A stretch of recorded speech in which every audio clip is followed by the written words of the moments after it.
참 예수님, 성북동 보좌신부 이태희 토마스 아퀴나스입니다. 오늘은 갈라티아서, 에페소서, 필리피서, 그리고 콜로새서에 대해서 살펴보고 관련 문제를 풀어보도록 하겠습니다.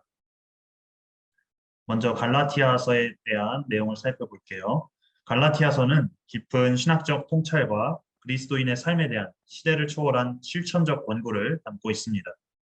이 서가는 바오로가 두 번째 선교 여행 때 세웠던 소아시아 지방의 중부지역 교회 공동체들을 위해 기원 후 55년경에 에페소에서 집필한 것으로 추정됩니다.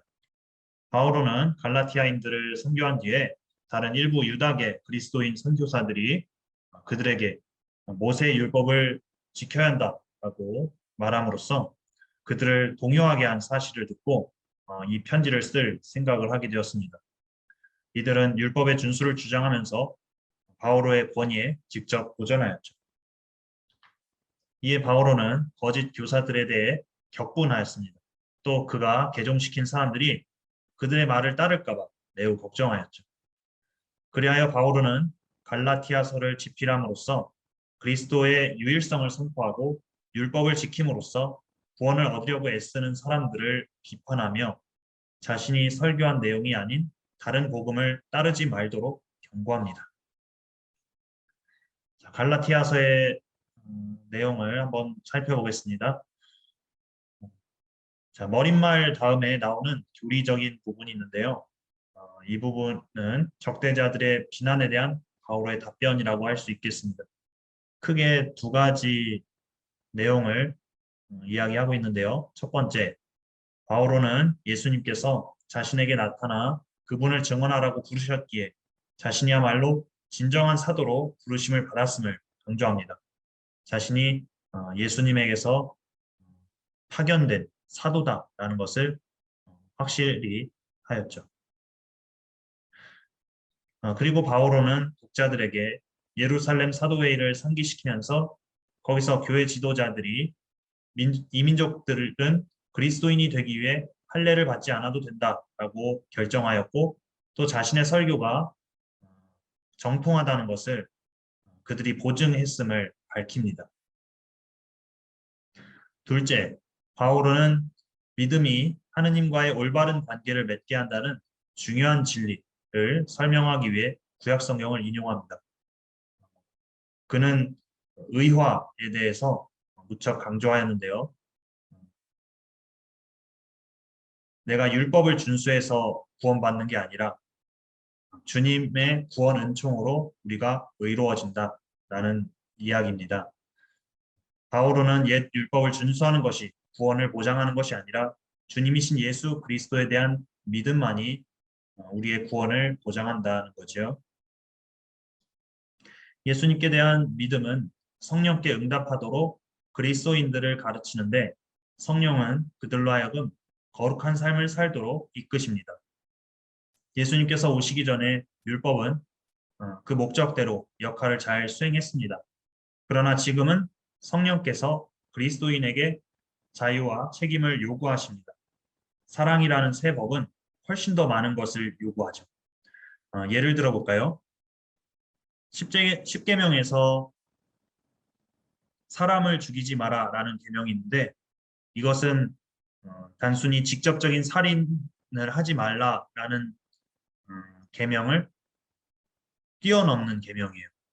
예수님 시대에 이르러서 이 계명은 단순히 직접적인 살인을 하지 말라라는 그런 소극적인 의미의 계명이 아니라 내 마음 안에 미운 사람을 죽이고 그렇게 미워하고 또 분노하고 용서하지 못하고 그렇게 화를 내는 그런 우리 자신을 돌아보면서 그들도 모두 구원받아야 할 대상이다. 다 하느님의 사랑받아야 할 사람들이다. 심지어 박해자들까지 나를 미워하는 사람까지 나의 원수까지도 다 그러한 사람들이다. 그런 의미에서 사람을 죽이지 마라라는 계명을 확장하십니다. 더 많은 것을 요구하죠. 그 사랑의 법을 완벽하게 지켰다 해도 어느 누구도 결코 만족해하며 쉴 수 없습니다. 주님 안에서 우리는 형제 자매가 되어 서로에게 다가가야 되고 서로를 섬기고 서로를 도와야 하겠습니다. 이어서 갈라티아서 5장, 6장은 그리스도인의 삶에 대한 실천적 권고를 담고 있습니다. 그리스도에 대한 믿음을 통해 율법으로부터 자유로워진다는 것은 우리가 원하는 것이면 무엇이나 다 할 수 있다라는 허가와 같은 것을 의미하지 않습니다. 그리스도인에게 자유란 예수 그리스도를 섬기며 그분의 십자가를 자랑스러워하는 것, 그분의 십자가를 따르는 것을 의미합니다. 또 그리스도인에게 삶이란 육신의 종살이를 하는 것이 아니라 서로를 사랑으로 섬기는 것이지요. 갈라티아서의 일부 내용을 한번 볼 텐데요. 한번 보겠습니다. 여러분은 자유롭게 되라고 부르심을 받았습니다. 다만 그 자유를 육을 위하는 구실로 삼지 마십시오. 오히려 사랑으로 서로 섬기십시오. 성령의 인도에 따라 살아가십시오. 그러면 육의 욕망을 채우지 않게 될 것입니다. 우리가 율법에서 해방되어서 자유로워져서 우리가 하느님의 자녀로서 그렇게 자유로워졌는데 이 자유를 육을 위해서 쓰는 것이 아니라 정말 성령의 인도에 따라 살아감으로써 서로를 돕고 서로를 사랑함으로써 그 자유를 써야 된다는 말이라고 할 수 있겠습니다. 육이 하는 일은 자명합니다. 하느님 나라에 들어가지 못하게 하는 것이죠. 그것은 곧 불륜, 더러움, 방탕, 우상숭배, 마술, 적개심, 분쟁, 시기, 격분, 이기심, 분열, 분파, 질투, 만취, 흥청대는 술판, 그 밖에 이와 비슷한 것들입니다. 갈라티아서에서 믿음과 행위에 관한 해설을 좀 더 하도록 하겠습니다. 갈라티아서 3장 1절부터 9절까지 내용에서 바오로는 의롭게 되는 것은 유다교 율법의 준수를 통해서가 아니라 그리스도께 대한 믿음을 통해 이루어짐을 강조하는데요.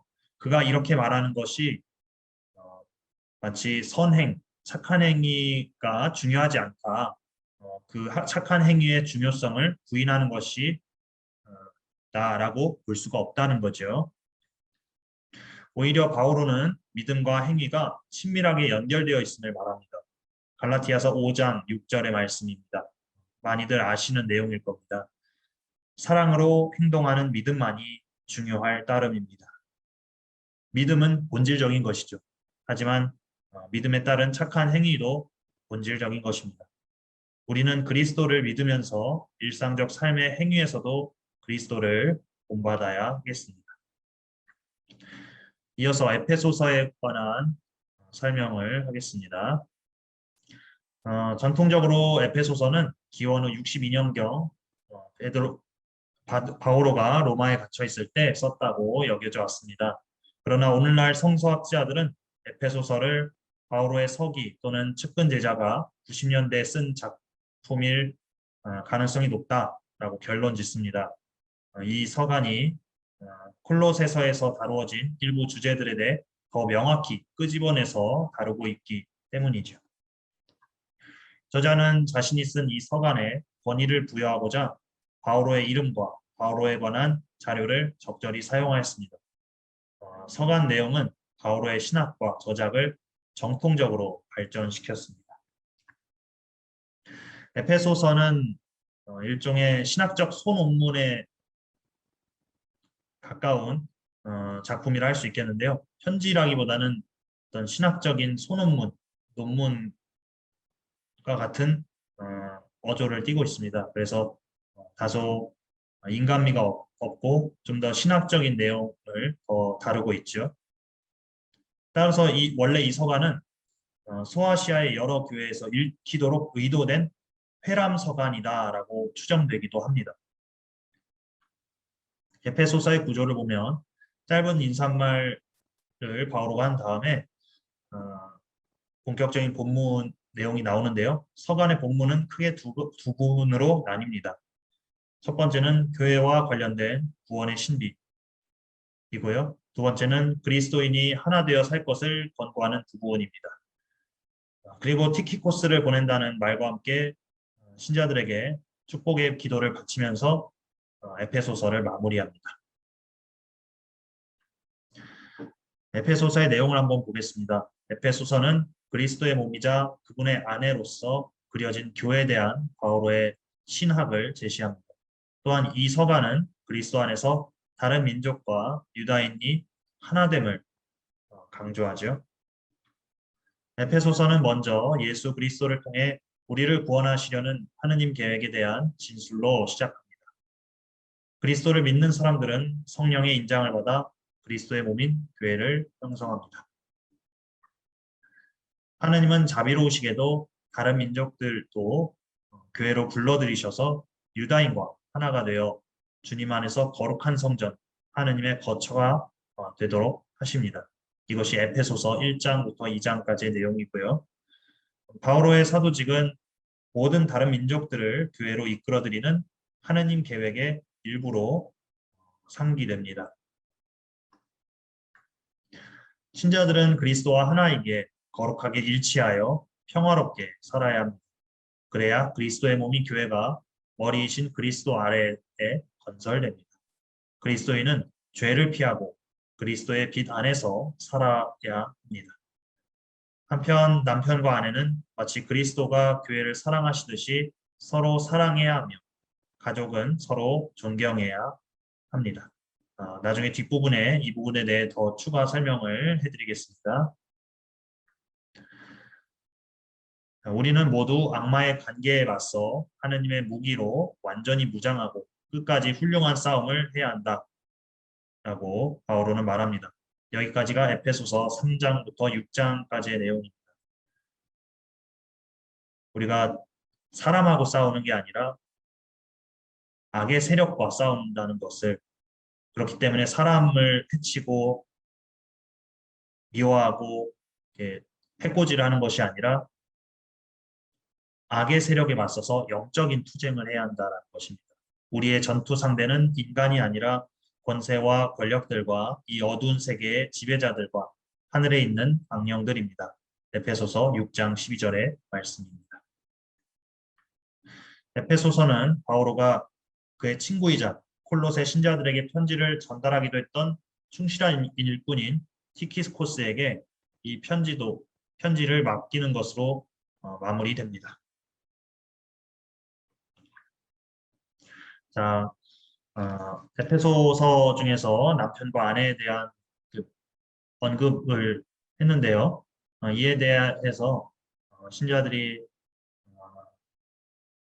궁금해할 만한 사항이 있을 것 같아서 이에 대해 해설을 하고자 합니다. 사실 에페소서에 이런 말씀이 있습니다. 아내는 주님께 순종하듯이 남편에게 순종해야 합니다. 남편은 아내의 머리입니다. 교회가 그리스도께 순종하듯이 아내도 모든 일에서 남편에게 순종해야 합니다. 자, 이 말씀은 참 우리를 당혹해하는 말씀이죠. 가부장적 사고가 반영된 듯한 이 말씀을 오늘날 우리는 어떻게 이해하고 받아들여야 할까요? 우선 당시의 사회, 문화, 대중 철학을 염두에 두어야 합니다. 당시 로마 사회는 가부장 중심의 남성 우월주의가 지배적이었죠. 또 당시 가정 규범 안에서 그리스의 대중 철학이 말하는 전형적인 권고가 있었습니다.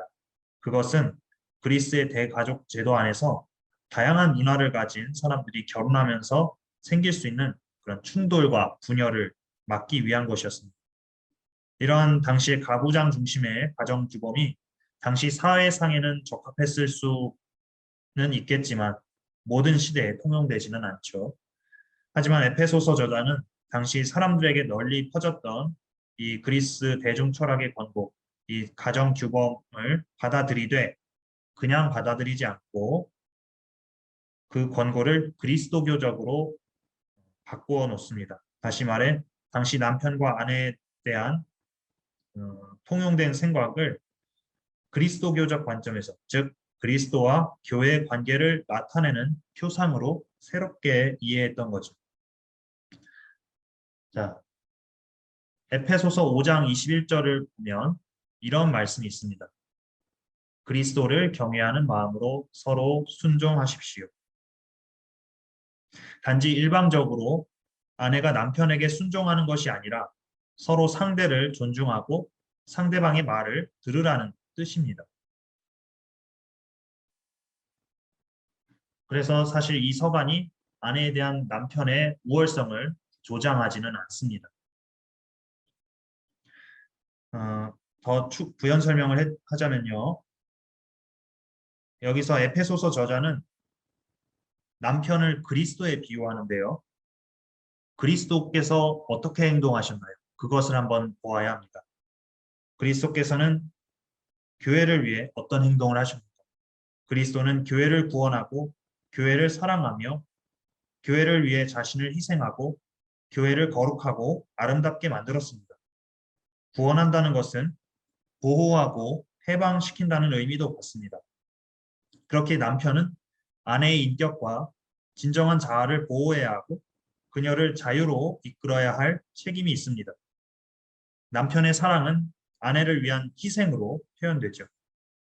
희생은 자기 자신을 잊고 다른 일을 위해 온전하게 내어놓는 것입니다. 아내는 남편의 희생을 통해 아름다워지고 자신의 존엄성을 발견하게 됩니다. 저자는 더 나아가 남편의 사랑에 대해 이렇게 말하죠. 남편도 이렇게 아내를 제 몸같이 사랑해야 합니다. 자기 아내를 사랑하는 사람은 자기 자신을 사랑하는 것입니다. 따라서 이 말씀은 남편이 가족 안에서 지배자처럼 행동하거나 자기 기분이나 생각에 따라 마음대로 하는 것을 정당화하지 않습니다. 오히려 그리스도와 교회의 사랑 비유에서 남편과 아내가 서로 상대방의 말을 듣고 상대방의 존엄성을 존중해야 한다라고 말합니다. 또한 우리는 그리스도의 사랑에서 모범을 발견합니다. 그리스도는 당신 자신을 바치셨습니다. 부부는 배우자를 향한 서로의 희생으로 살아갑니다. 자기 주장만 내세우거나 자신만이 옳다고 생각하거나 자기가 원하는 대로 절대적인 순종을 요구하면서 살지 않습니다. 자, 이를 보면 성경 말씀은 종교적, 영성적으로 해석되어야 함을 알 수 있습니다. 우리가 성경을 사회학적으로만 보면 당시 그리스 대중 철학이 제시한 가정 규범과 로마 사회의 지배적이었던 남성 우월주의만을 확인할 뿐입니다.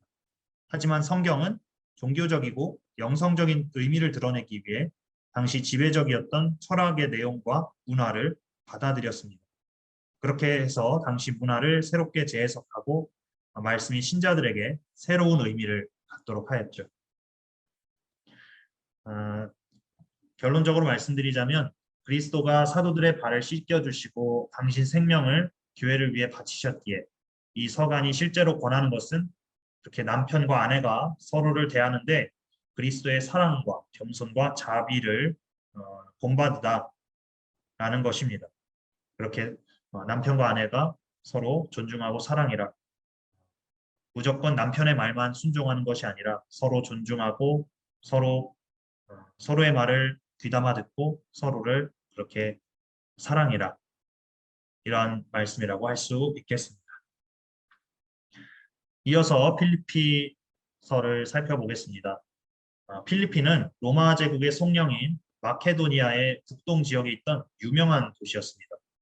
기원 후 50년경 바오로는 두 번째 선교 여행 때 자신이 본 환시를 마케도니아 지방에 복음을 전하라는 거룩한 계시로 받아들였습니다. 이에 따라 바오로는 마케도니아의 첫째 가는 도시였던 필리피로 가서 그곳에 머물며 필리피 교회를 세웠죠. 바오로는 필리피 신자들을 가깝게 느꼈으며 필리피 신자들은 바오로의 선교 활동을 후원해 왔습니다. 필리피서의 지필 연대와 장소는 의견이 학자들마다 분분합니다. 그런데 오늘날에는 기원 후 56년경 에페소서에서 집필되었을 가능성에 무게를 둡니다.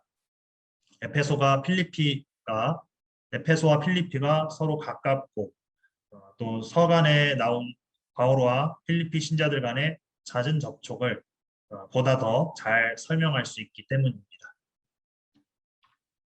또 오늘날 전해져 오는 필리피서에는 세 개의 편지 내용이 담긴 것처럼 보여지며 나중에 그 내용을 공동체에게 읽히고 싶어 했던 필리피의 한 신자가 하나의 작품으로 편집했을 수도 있습니다. 그래서 오늘날에 전해졌다는 거죠.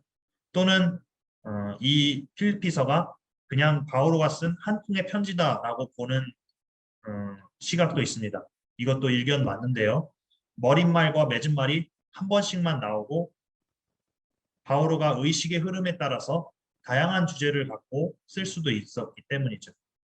그래서 필리피서가 한 통의 편지라고 주장할 수도 있습니다. 자, 필리피서를 한번 살펴볼게요. 이 서간의 머릿말인 인사말과 감사 기도에서 바오로는 자신이 계속해서 다뤄나갈 주제들을 소개합니다. 기쁨과 기뻐함, 복음을 전하고 수호하는 일, 그리고 흘러넘치는 사랑이 무엇입니다. 여기서 개종한 필리피 신자들에 대한 바오로의 사랑과 기쁨을 살펴볼 수 있습니다. 필리피서의 내용과 핵심 주제에 대해 알아보겠습니다. 첫 번째, 감옥에 갇힌 바오로와 죽음에 대한 그의 태도입니다. 자, 이 주제에 대한 바오로의 가장 유명한 구절 중 하나는 아래와 같습니다. 사실 나에게는 삶이 곧 그리스도이며 죽는 것이 이득입니다. 자, 바오로는 언제나 하느님의 뜻을 따르고 싶어 했습니다. 그가 살든지 죽든지 다 그것이 하느님의 뜻 안에서 이루어진다고 믿었던 거죠. 그가 만약 살게 된다면 자신이 신자들에게 필요하기 때문이니 끊임없이 그리스도의 복음을 전할 것이고, 만약 이 세상을 떠난다면 그리스도와 함께 있는 것이니 더 큰 이득이다. 그래서 죽음에 대해서도 바오로는 초연할 수 있었던 거죠. 두 번째는 그리스도의 겸손을 본받으라는 권고입니다. 바오로는 필리피 신자들에게 한 뜻으로 굳건히 서서 한 마음으로 복음에 대한 믿음을 위하여 함께 싸우자고 격려합니다. 이 겸손함에 대한 호소는 바오로가 필리피 신자들에게 보내는 서간의 핵심입니다. 그는 초기 그리스도교 찬미가를 인용해서 종이 대신 그리스도를 본보기로 가리킵니다. 이 찬미가는 그리스도께서 자신을 비우시어 사람이 되신 겸손함과 십자가의 죽음으로 말미암아 부활하시고 드높여지심을 찬양하고 있습니다. 이는 예수님의 신성에 대한 초기 신자들의 믿음을 보여주고 있습니다. 필리피서 2장 5절부터 11절까지의 내용입니다. 그리스도 예수님께서 지니셨던 바로 그 마음을 여러분 안에 간직하십시오. 그분께서는 하느님의 모습을 지니셨지만 하느님과 같음을 당연한 것으로 여기지 않으시고 오히려 당신 자신을 비우시어 종의 모습을 취하시고 사람들과 같이 되셨습니다. 이렇게 여느 사람처럼 나타나 당신 자신을 낮추시어 죽음에 이르기까지, 십자가 죽음에 이르기까지 순종하셨습니다. 그러므로 하느님께서도 그분을 드높이 올리시고 모든 이름 위에 뛰어난 이름을 그분께 주셨습니다. 그리하여 예수님의 이름 앞에 하늘과 땅 위와 땅 아래에 있는 자들이 다 무릎을 꿇고 예수 그리스도는 주님이시라고 모두 고백하며 하느님 아버지께 영광을 드리게 하셨습니다. 세 번째로 거짓 교사들에 대한 경고입니다. 바오로는 자신이 거의 아들처럼 여기던 협력자 티모테오와 에파프로디토스를 필리피 신자들에게 보낼 계획이라는 것을 알린 뒤에 공동체에 들어온 일부 거짓 교사들에 대해 강하게 비난하기 시작합니다. 그들에 대해 이렇게까지 얘기했죠. 개들을 조심하십시오. 거짓 교사들은 일부 유다계 그리스도인 선교사들이었는데 이들은 이방계 그리스도인들이 유다인처럼 되어야 한다. 유다인처럼 율법을 지키고 할례를 받아야 한다고 강하게 주장했습니다. 바오로는 자신의 개인적인 과거를 이야기하면서 우리를 구원으로 이르게 하는 것은 율법이 아니라 주 예수 그리스도와 그분 부활에 대한 믿음이라고 결론을 내립니다. 네 번째, 기쁨과 평화 속에서 하나 되어 살라는 가르침입니다. 바오로가 이렇게 말했죠. 주님 안에서 늘 기뻐하십시오. 거듭 말합니다. 기뻐하십시오. 이 말은 바오로가 에우오디아와 신티케라는 두 여인에게 하는 권고로 필리피서의 마지막 장을 요약해 줍니다. 바오로는 또한 필리피 신자들에게 그들이 필요한 것들을 위해 기도하고 덕을 추구하며 사람의 모든 이해를 뛰어넘는 하느님의 평화 안에서 쉴 것을 권면합니다. 그는 사랑하는 필리피 신자들에게 자신의 직무에 대한 그들의 경제적 지원에 감사하는 문구로 편지를 끝내며 익숙한 마무리로 축복합니다. 주 예수 그리스도의 은총이 여러분의 영과 함께하기를 빕니다. 바오로는 필리피 신자들이 그리스도 예수님 안에서, 즉 그분을 닮아 죽음과 부활에 동참함으로써 파스카 신비를 살아갈 것을 바랍니다. 이는 거룩한 삶의 열쇠이며 온갖 역경에도 평화롭고 기쁘게 하나 되고자 노력했던 필리피 신자들처럼 오늘날 우리에게도 해당되는 가르침입니다. 필리피서에 담긴 예수님에 대한 가르침을 살펴보겠습니다. 필리피서는 신자들이 그리스도를 그분의 선제, 미리 계시다라는 거죠. 예수님께서 이 지상에 계시기 전부터 계셨다라는 의미의 선제입니다. 그분의 선제, 강생, 그리고 파스카 신비라는 관점에서 그리스도를 어떻게 이해했는가를 보여주는 중요한 서간입니다. 그리스도는 자신을 낮추고 비우는 겸손과 헌신적인 사랑을 완벽하게 보여주셨습니다. 그분이야말로 우리 자신을 부활로 이끄시는 길이며 우리가 하는 모든 일에 힘을 실어주시는 분이라고 우리는 믿습니다. 자, 마지막 콜로새서에 대해서 알아보겠습니다. 콜로새서는 필리피서, 필레몬서, 에페소서와 함께 옥중 서간으로 분류됩니다. 집필 당시에 저자가 감옥에 있음을 보여주기 때문이죠. 전통적인 견해로는 이 옥중 서간들은 대부분 바오로가 로마에 가택 연금된 시기에 집필되었다라고 간주되었습니다. 하지만 오늘날 학자들은 콜로새서와 에페소서, 그와 밀접하게 연관된 서간들은 바오로 순교 이후 그의 제자들에 의해서 쓰였다고 봅니다. 이 서간의 문체와 표현이 바오로의 것과는 일치하지 않았고 또 신학 역시 바오로의 생각을 나중에 발전시킨 것으로 여겨집니다. 콜로새서는 구원을 위해 그리스도의 죽음과 부활만으로 충분하지 않다라고 주장하는 일부 잘못된 교리를 반박하기 위해 쓰여졌습니다. 당시 콜로새 신자들은 사람을 속이는 헛된 철학에 빠질 위험에 놓여 있었습니다. 이때 헛된 철학이란 그리스도교 신앙과 유다교 및 그리스 철학이 뒤섞인 종교 혼합주의의 상태를 말합니다. 이것이 나중에 발전해서 약 2세기에 그리스도교를 위협했던 영지주의로 발전하게 됩니다. 콜로새 신자들 중에는 그리스도만을 따르는 것으로 충분하지 않다고 여겨서 세상의 정령들이나 천사들을 숭배해야 한다고 주장하는 자들이 있었는가 하면 할례와 같은 유다교 관습을 지켜야 한다라고 생각하는 자들도 있었습니다. 이 때문에 그들은 유일한 구원자 예수 그리스도에 대한 믿음에서 멀어지고 있었죠. 콜로새서 저자는 그곳 지역 교회 설립자 에파프라스에게 편지를 보내 그릇된 가르침에 대항해서 맞서도록 격려합니다. 저자는 예수 그리스도만이 우리를 구원하실 수 있는 구세주요 주님이심을 밝힙니다. 그리스도인은 그릇된 정령을 달래기 위해 먹거나 마시는 관행을 따라서는 안 된다는 거죠.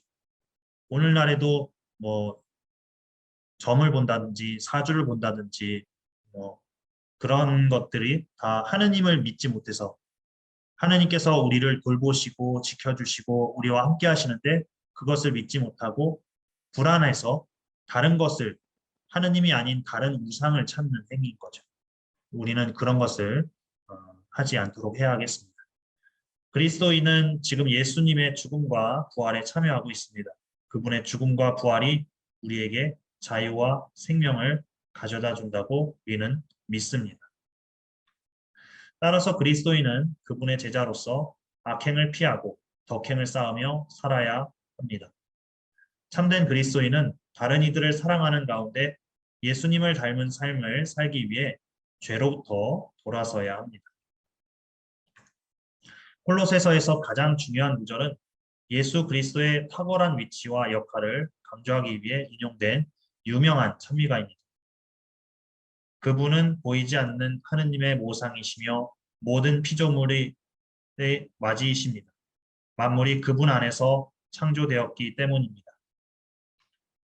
하늘에 있는 것이든 땅에 있는 것이든 만물이 그분을 통하여 또 그분을 향하여 창조되었습니다. 그분께서는 만물에 앞서 계시고 만물은 그분 안에서 존속합니다.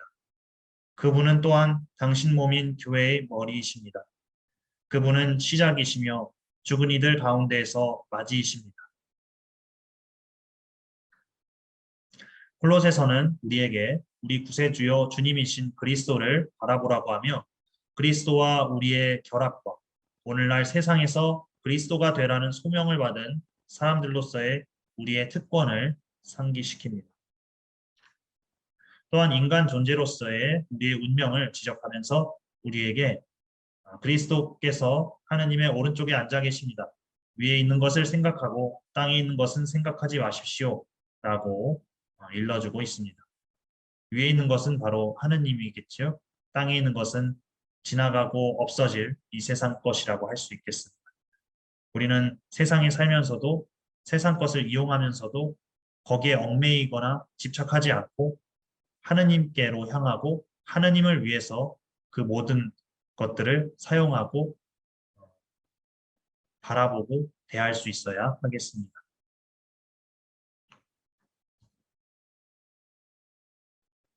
자, 이제 본격적으로 문제를 풀어보도록 하겠습니다. 먼저 갈라티아서 문제입니다. 1번, 바오로가 전한 복음은 무엇을 통하여 받은 것인가? 바오로는 갈라티아 신자들에게 자신의 사도직이 정통하다라는 것을 증명하고자 애썼죠. 그래서 예수님의 계시를 직접 받았다라는 것을 강조했습니다. 그렇기 때문에 답은 3번입니다. 2번, 바오로가 사도로 부르심을 받은 경위를 순서대로 번호를 쓰시오. 자, 바오로 사도가 처음에는 그리스도교 신자들을 박해하던 사람이었습니다. 그래서 이 교회를 몹시 박해해서 아예 없애버리려고 했죠. 그래서 답은 맨 처음엔 3번입니다. 자, 그러다가 다마스쿠스로 가서 그리스도인들을 잡아들일 권한을 받고 가는 도중에 예수님께서 바오로에게 나타나셨죠. 그래서 바오로는 그 환시 체험을 통해서 나중에 회심합니다. 하느님께서는 그를 다른 민족들에게 하느님의 말씀, 복음을 전할 그릇으로, 도구로 쓰고자 그를 뽑았던 거죠. 그래서 두 번째 답은 1번입니다. 하느님께서 당신 아드님을 다른 민족들에게 전할 수 있도록 그분을 계시해 주십니다. 자, 그 다음에 바오로 사도는 하나니아스로부터 이렇게 받아들여지고, 근데 바로 예루살렘에 올라가지 않고 아라비아로 갔다가 나중에 다마스쿠스로 돌아갔습니다. 그 다음에 3년 뒤에 케파를 만나려고 예루살렘에 올라갔습니다. 이게 갈라티아서에 나온 내용입니다. 그러면 답은 세 번째는 2번, 마지막 네 번째는 4번입니다. 그러면 답은 3, 1, 2, 4이겠죠? 자, 3번 예루살렘 사도회의에서 주요 인사들이 알게 된 것은 이 사도회의에서 바오로 사도도 있었는데 바오로 사도의 가르침이 예수님의 가르침과 일치하는구나라는 것을 알았겠죠. 그래서 바오로의 가르침을 인정하였을 것이고 바오로가 그렇게 그동안 이방인들에게 복음을 전했던 그 일들 그리고 가르친 내용들이 모두 주님의 뜻과 부합함을 인정해 주었죠. 바오로가 할례받지 않는 이들, 이방인들에게 복음을 전하는 일을 위임받았다는 사실을 어, 알게 되었습니다. 그래서 답은 2번입니다. 4번 갈라티아서 2장 20절의 말씀을 쓰시오. 답은 다음과 같습니다. 이제는 내가 사는 것이 아니라 그리스도께서 내 안에 사시는 것입니다. 내가 지금 육신 안에서 사는 것은 나를 사랑하시고 나를 위하여 당신 자신을 바치신 하느님의 아드님에 대한 믿음으로 사는 것입니다. 이어서 OX 퀴즈입니다. 율법과 믿음에 대한 OX 퀴즈인데요. 자, 5번 볼게요. 성경은 하느님께서 다른 민족들을 율법으로 의롭게 하신다는 기쁜 소식을 모세에게 전해 주었습니다. 자, 답은 X입니다. 다른 민족들을 율법으로가 아니라 믿음으로 의롭게 하신다는 것이고요. 그리고 이 기쁜 소식을 모세에게가 아니라 아브라함에게 전해 주었습니다. 자, 6번 믿음으로 사는 이들은 믿음의 사람 아브라함과 함께 복을 받습니다. 자, 답은 O입니다. 자, 마지막 7번 아브라함에게 약속된 복이 그리스도 예수님 안에서 다른 민족들에게 이르러 우리가 약속된 성령을 믿음으로 받게 되었습니다. 네, 답은 O입니다. 자, 8번 볼게요. 그리스도인의 자유에 대한 바오로의 말로 맞는 것은 답은 바로 3번입니다. 사랑으로 행동하는 믿음만이 중요할 따름입니다. 네, 1번 이미 할례를 받은 사람은 율법 전체를 지킬 의무가 있죠. 2번 율법으로 의로워지기를 간절히 희망합니다. 아니죠. 믿음으로 의로워지기를 희망한다는 거죠. 또 4번 여러분의 자유를 육을 위하여 사용하십시오. 아니죠. 사용하면 안 되죠. 육을 위하여 사용하지 말라고 나와 있습니다. 그래서 답은 3번입니다. 9번 괄호에 알맞은 성령의 9가지 열매를 쓰시오. 네, 성령의 열매는 바로 사랑, 기쁨, 평화, 인내, 호의, 선의, 성실, 온유, 절제입니다. 10번 괄호에 알맞은 말을 쓰시오. 사실 할례를 받았느냐 받지 않았느냐는 중요하지 않습니다. 괄호만이 중요할 따름입니다. 네, 여기에 들어갈 말은 바로 새 창조입니다. 네, 새롭게 어떤 의로워질 주님의 구원 은총으로 하느님의 사랑으로 새롭게 의로워진 그런 인간이 되는 거죠. 이번엔 에페소서에 관한 문제를 보도록 하겠습니다. 1번 우리가 그리스도의 피를 통하여 속량을 곧 죄의 용서를 받은 것은 무엇에 따라 이루어진 것인가? 자, 답을 한번 볼까요? 예, 누가 봐도 2번이겠죠. 하느님의 풍성한 은총에 따라 율법이나 인간의 능력이나 얼마나 기도 단식을 했느냐 이게 아니라 하느님의 은총에 따라 우리가 죄의 용서를 그리스도의 피를 통하여 속량을 받았다는 거죠. 하느님의 은총에 따라서 그렇게 이루어졌습니다.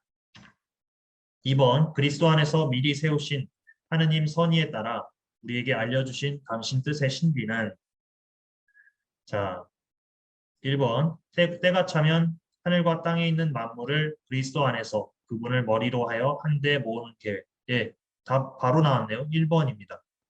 답은 1번이고요. 자, 3번. 우리가 하느님의 소유로서 속량될 때까지 상속의 보증이 되어 주시는 분은 답은 바로 4번. 성령이십니다. 예, 성령님께서 우리로 하여금 거룩한 삶을 살도록 이끌어 주시고 인도해 주시는 분이시죠. 4번 에페소서 2장 10절의 말씀을 쓰시오. 네, 답을 말씀드릴게요. 우리는 하느님의 작품입니다. 우리는 선행을 하도록 그리스도 예수님 안에서 창조되었습니다. 하느님께서는 우리가 선행을 하며 살아가도록 그 선행을 미리 준비하셨습니다. 이게 답입니다. 자, 5번. 괄호에 알맞은 말을 쓰시오. 그리스도는 괄호이십니다. 그분께서는 당신의 몸으로 유다인과 이민족을 하나로 만드시고 이 둘을 가르는 장벽인 적개심을 허무셨습니다. 네, 답은 바로 우리의 평화이십니다. 그리스도는 우리의 평화이십니다. 그렇게 갈등을 일으키고 분열한 그런 두, 두 무리가 이렇게 주님 안에서 하나를 이룬다라는 거죠. 그렇게 해서 주님께서는 평화를 이루시는 분이시다. 우리의 평화이시다. 라는 것입니다. 자, 6번. 괄호에 알맞은 말을 쓰시오. 여러분의 믿음을 통하여 그리스도께서 여러분의 마음 안에 사시게 하시며 여러분이 사랑에 괄호를 내리고 그것을 괄호로 삼게 하시기를 빕니다. 자, 한번 보겠습니다. 첫 번째 괄호. 여러분이 사랑에 무엇일까요? 네, 뿌리입니다. 뿌리를 내리고 그것을 네, 기초로 삼게 하시기를 빕니다. 그래서 답은 2번 뿌리 기초입니다. 네, OX 문제입니다. 주님 안에서 수인이 된 바오로가 권고하는 그리스도의 몸인 교회 일치의 내용이 맞으면 O, 틀리면 X 표를 하시오. 7번 겸손과 온유를 다하고 인내심을 가지고 사랑으로 서로 참아주며 성령께서 평화의 끈으로 이루어 주신 일치를 보존하도록 애쓰십시오. 네, 답은 O입니다. 그렇게 바오로가 교회의 일치를 위해서 이렇게 행동하라, 성령을 따라라, 성령께서 이루어 주신 일치의 끈을 보존해라 라고 말씀하신 거죠. 8번 주님도 한 분이시고 만물의 아버지이신 하느님도 한 분이시지만 믿음과 세례는 여러 가지입니다. 자, 답은 X입니다. 왜냐? 믿음과 세례도 하나이다라는 거죠. 주님도 한 분이고 만물의 아버지이신 하느님도 한 분이시고 우리의 믿음도 하나이고 세례도 하나입니다. 네, 근데 지금 우리 그리스도교 교회가 지금 갈라져 있는 이런 상황이 사실 주님 눈에는 바람직하지 않은 상황, 주님이 원치 않는 상황인 거죠. 주님께 대한 믿음을 이렇게 하나로 통합하고 이렇게 주님 한 분이신 주님께로 나아갈 수 있어야 하겠습니다. 그래서 우리가 그리스도교 일치 운동을 하고 그리스도 안에서 그 수많은 교파들이 그리스도 안에서 일치를 이루고자 노력을 하는 것이죠. 9번 그리스도께서 나누어 주시는 은혜의 양에 따라 우리는 저마다 은총을 받았습니다. 네, 답은 5입니다. 자, 10번 보겠습니다. 빛의 자녀에 대한 내용이다. 바르게 연결하여 문장을 완성하시오. 자, 1번 빛의 열매는 어디로 연결될까요? 바로 모든 선과 의로움과 진실입니다. 다로 연결됩니다. 1번은 다로 연결되고요. 2번 밖으로 드러나는 것은 바로 모두 빛으로 밝혀집니다. 네, 2번은 그래서 가로 연결되고 3번 술에 취하지 마십시오. 네, 자연스럽게 거기에서 방탕이 나옵니다. 자, 3번은 그래서 나입니다.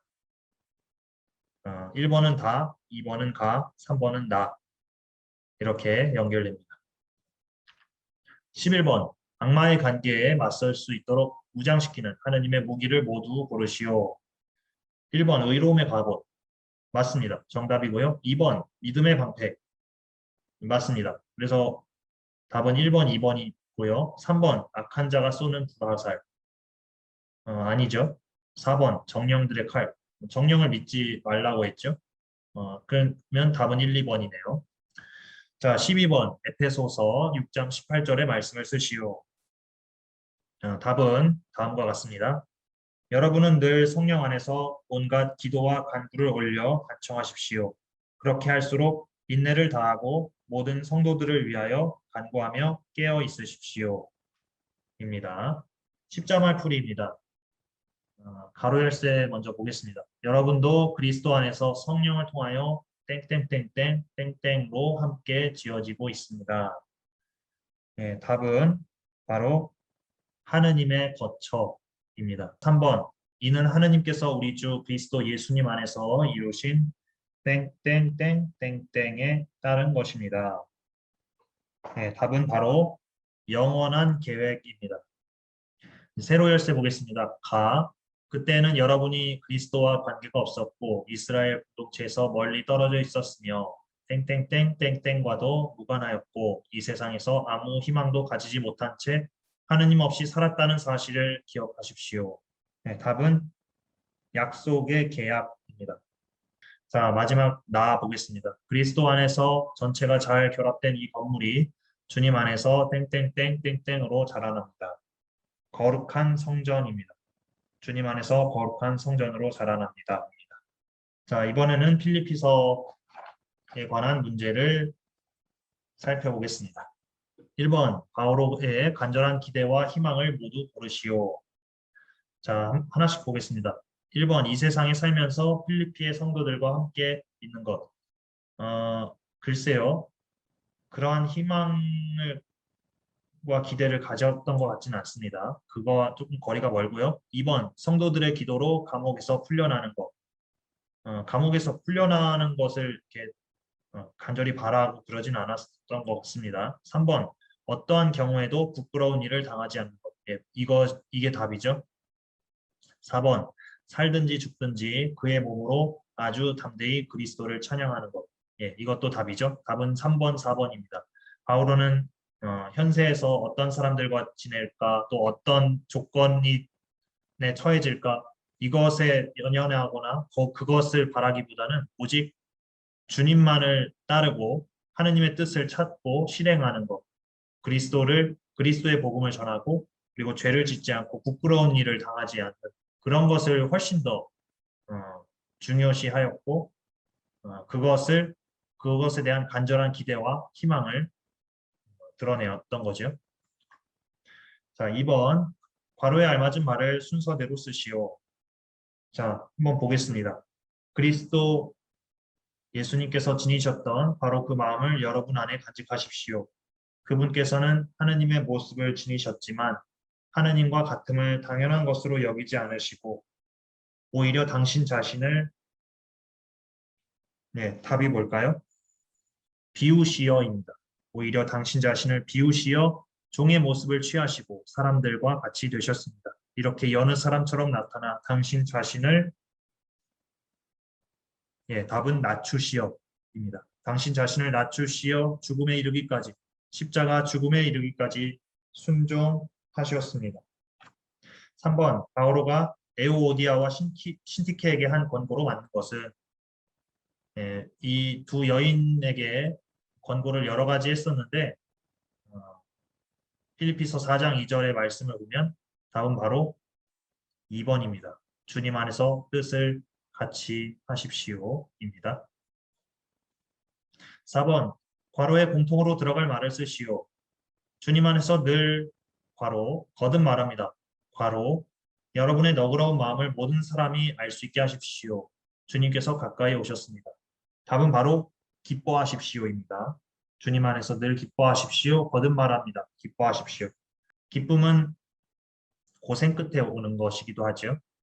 농부가 벼를 이렇게 재배할 때 기뻐하죠. 그동안의 수고에 대한 보상 때문에 기뻐하는 거죠. 또 출산의 기쁨도 있죠.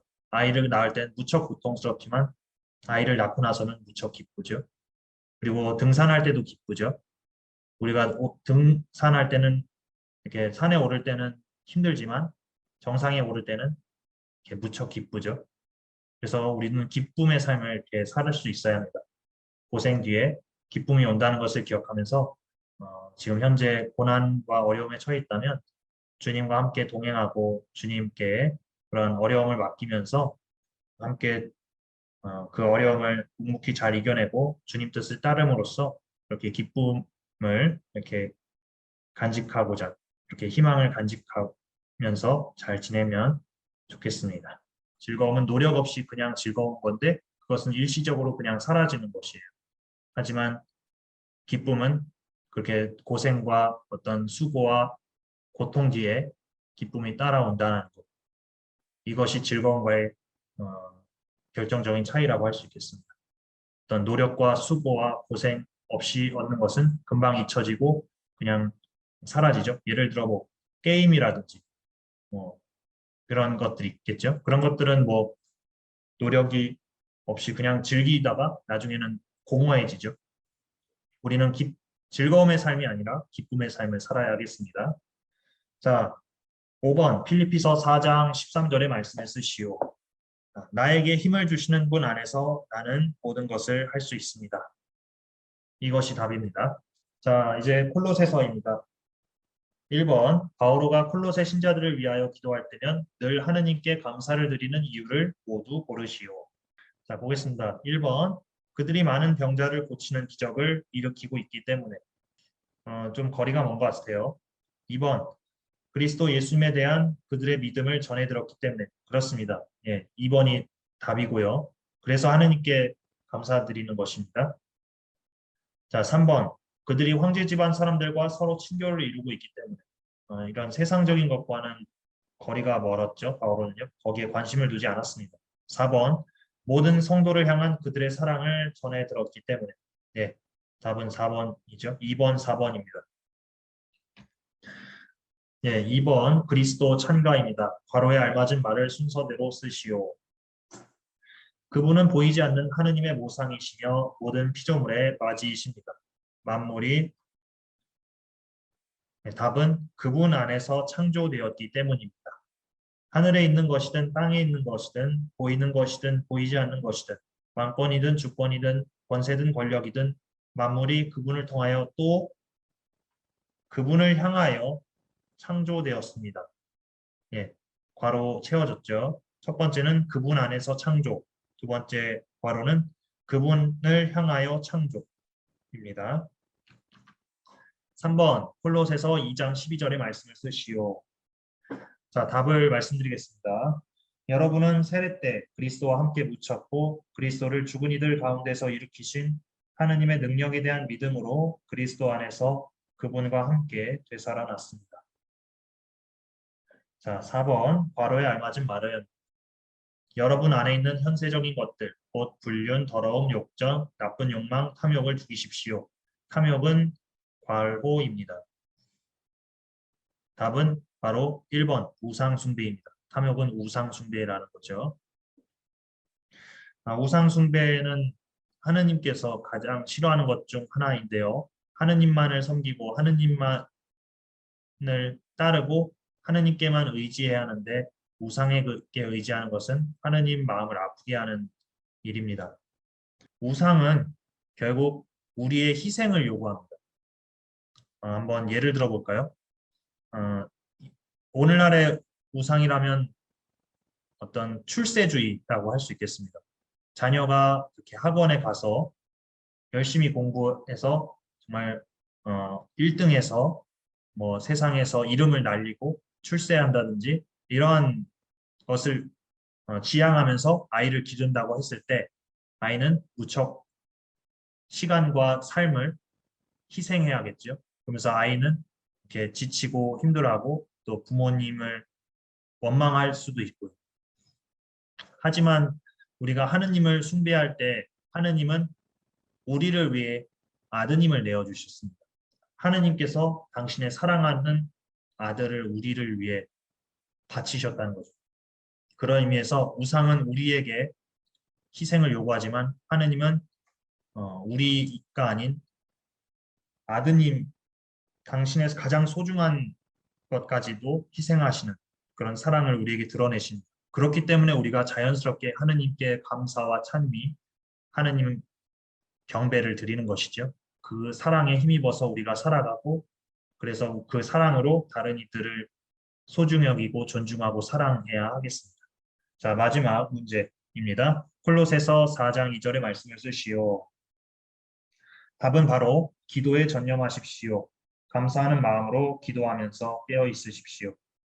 예, 참 마지막 문제에 걸맞는 답이 아닐까 싶습니다. 정말 기도하고 주님께 감사하는 마음으로 살아가는 삶이 우리 그리스도인의 삶이지 않을까 싶습니다. 자, 오늘은 여기까지 하도록 하겠습니다. 모두들 수고하셨고요. 다음 주까지 건강하게 잘 지내시길 바랍니다. 자, 오늘은 여기까지 하도록 하겠습니다. 모두들 수고하셨고요. 다음 주까지 건강하게 잘 지내시길 바랍니다.